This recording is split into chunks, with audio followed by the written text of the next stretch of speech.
Student learner YouTube চ্যানেলে তোমাদের সকলকে স্বাগত জানাই। আজ আমাদের আলোচ্য বিষয় তৃতীয় শ্রেণীর ইংরেজি বিষয়ের সেকেন্ড ইউনিট টেস্ট অর্থাৎ দ্বিতীয় পর্যায়ক্রমিক মূল্যায়নের একটা উত্তরসহ নমুনা প্রশ্নপত্র নিয়ে। ফুল মার্কস তোমাদের থাকবে 20, সময় থাকবে 40 minute.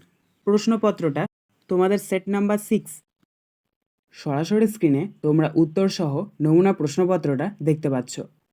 1. Answer the following question. 1 into 8 equal to 8, অর্থাৎ নিচে যে প্রশ্নগুলো দেওয়া আছে সেই প্রশ্নগুলোর উত্তর তোমাদেরকে করতে হবে।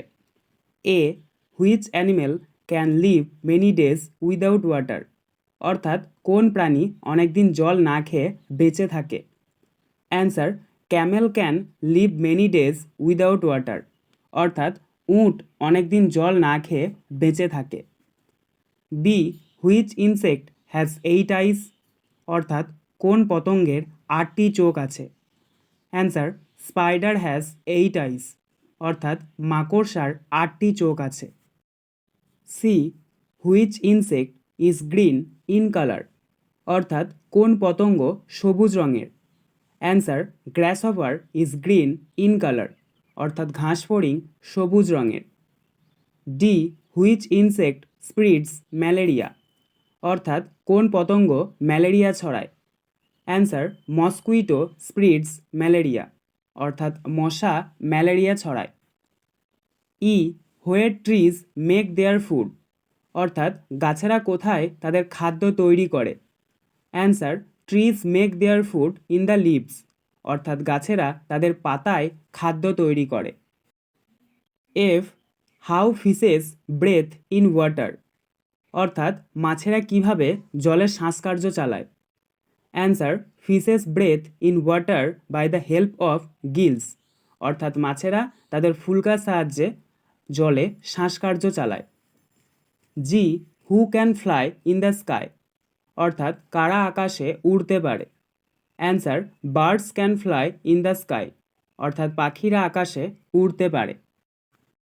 2.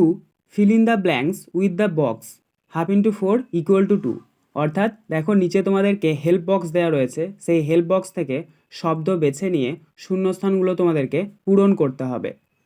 এ, the cow is a dash animal, তো আমরা এখানে প্রথম শূন্যস্থানে বসাবো ইউজফুল, অর্থাৎ গরু একটি দরকারি বা উপকারী প্রাণী।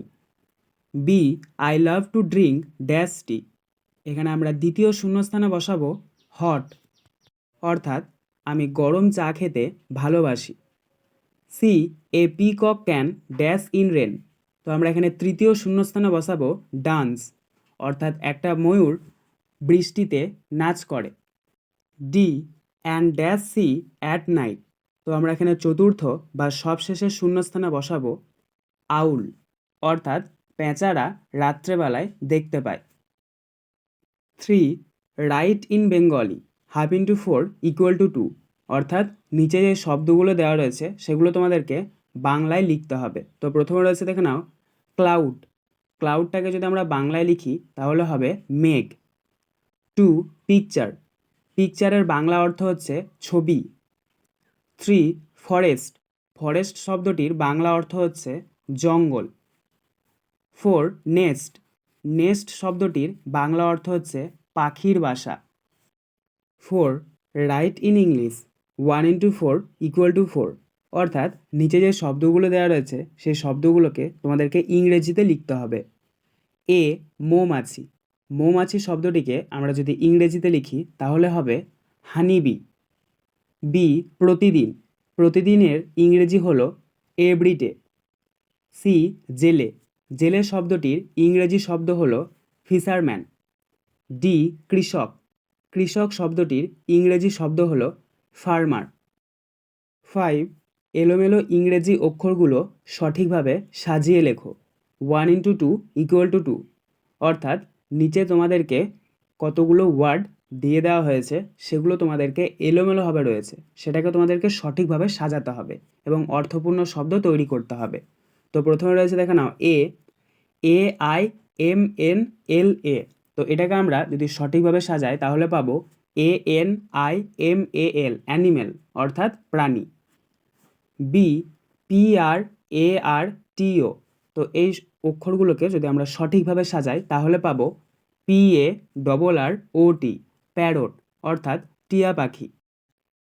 6. Tick the odd one, half into 4 equal to 2, অর্থাৎ এখানে তোমাদেরকে কতগুলো শব্দ দিয়ে দেওয়া হয়েছে, সেগুলোর মধ্যে যেটি আলাদা বা বেমানান সেটাকে তোমাদেরকে গোল করতে হবে। তো প্রথমে কী রয়েছে দেখে নাও। এ, লেক, লেক শব্দের অর্থ হচ্ছে হ্রদ। রিভার, রিভার শব্দের অর্থ হচ্ছে নদী। পাম্প, পাম্প শব্দের অর্থ হচ্ছে জল তুলবার যন্ত্র বা হাওয়া ভরবার যন্ত্র। পন্ড, পন্ড শব্দের অর্থ হচ্ছে পুকুর। তো এই চারটি শব্দের মধ্যে যেটি আলাদা বা বেমানান সেটি হবে পাম্প, কারণ লেক, রিভার, পন্ড এগুলো সবই নদী রিলেটেড, বাট পাম্পটা আলাদা, তাই পাম্পটাকে আমরা গোল করে নেব। বি, ফায়ার, ফায়ার শব্দের অর্থ হচ্ছে আগুন।